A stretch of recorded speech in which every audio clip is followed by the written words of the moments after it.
What's good, YouTube? It's boy Clarify here. For today's video, we're going to be reading a creepypasta called Stairs. Now today's Friday. Hope you're having a good day, bro, because I know I am. So without further ado, let's get straight into it.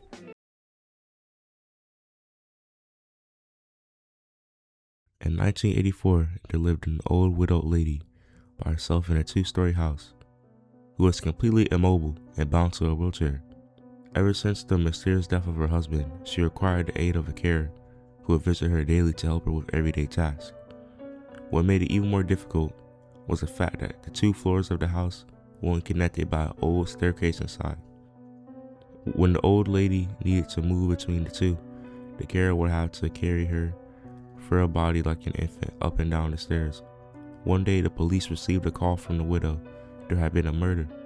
Since police units were scarce at the time, and the murderer had already fled the scene, only one detective was sent out to conduct the initial crime scene report.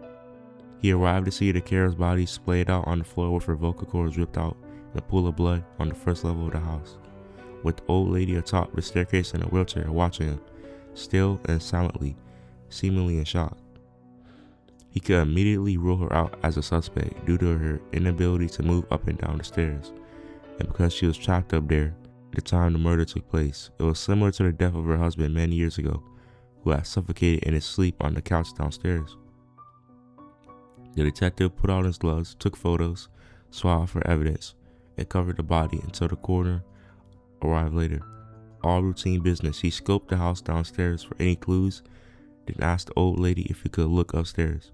She insisted that she was upstairs the whole time and no one apart from her had been up there that day, but regardless of this, the detective ascended the staircase, to which he hesitantly moved aside.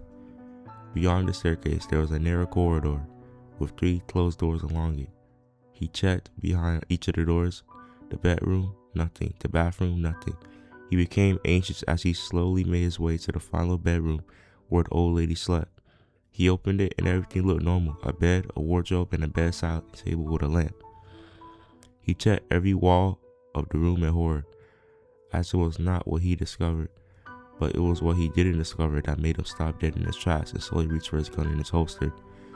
It was a detail so minor that they had completely overlooked it on the last investigation of the husband's death. There was no phone upstairs. He suddenly heard a noise as he withdrew his gun and rushed out the room, only to find an empty wheelchair atop the stairs. Okay, guys, after I reading this back, it says credit to Jack. So I think Jack was the author of this very good creepypasta. Bro, that little twist at the end, bro, dude, that was so good.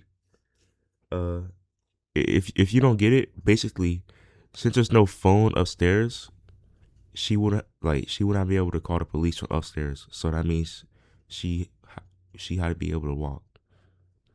So yeah, that was Stairs. If you enjoyed hearing me read this, then make sure to subscribe. And I'll see y'all in the next video, man. Later.